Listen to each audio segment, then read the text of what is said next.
Kung sa cellphone may prepaid load, nako sa kuryente, magkakaroon na rin po ng ganito. Alamin sa pagtutok ni Sandra Aguinaldo. Sabon, shampoo, toothpaste, ilan lamang yan sa mga gamit na nabibili natin ng pautay-utay sa mga sari-sari store. Ngayon, pati raw kuryente, pwede nang bilhin ng tingi-tingi. Ito ang prepaid kuryente. Gamit lamang ang iyong cellphone para ka rin daw nagpa-load ng kuryente sa malapit na tindahan. Dahil sa halagang 100 pesos, makukonsumo mo na ang iyong kuryente sa pamamagitan ng tinatawag na electric load o e-load na pwedeng umabot sa 2 hanggang 3 araw.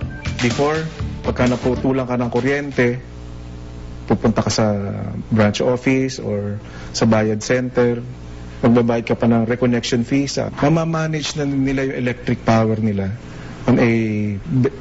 in a better way. Mas napapabilis daw ang daloy ng kuryente patungo sa bahay-bahay sa mas pinaginhawang paraan ng distribusyong ito. Kasalukuyan na itong ginagamit ng ilang bansa sa Europa at South Africa. At ang sistemang ito makakatulong raw sa pagsugpo ng matagal ng problema sa illegal na koneksyon. Unang-una, ba't ka pa magja-jumper? Kasi affordable naman eh. Di ba? Ang mga nagja-jumper lang naman ng mga kababayan natin, yung talagang dahil naputulan, dahil walang pambayad, pero kailangan ng kuryente.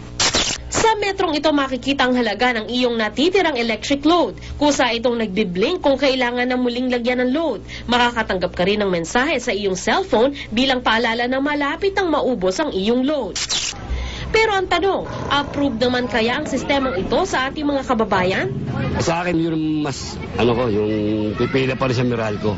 Kasi masigurado. Sa ngayon, sa hirap ng pera at sa hirap ng buhay, mas maganda yung ganon. Mas kaysa yung sa ginagawa ngayon. Mas okay yung prepaid. Kung continuous yung gamit mo ng kuryente, so pag nag-cut off siya, takbo ka kagad sa di ba? Tawag doon, abala pa sa oras. Sa Hulyo ng taong ito, inaasahang magiging operational ang prepaid kuryente sa lahat ng lugar sa buong bansa.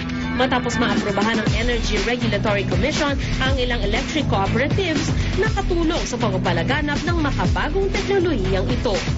Sandra Aguinaldo, nakatutok, 24 oras. Paalala pong muli mga kapuso, ingat po tayo sa pagbili ng mga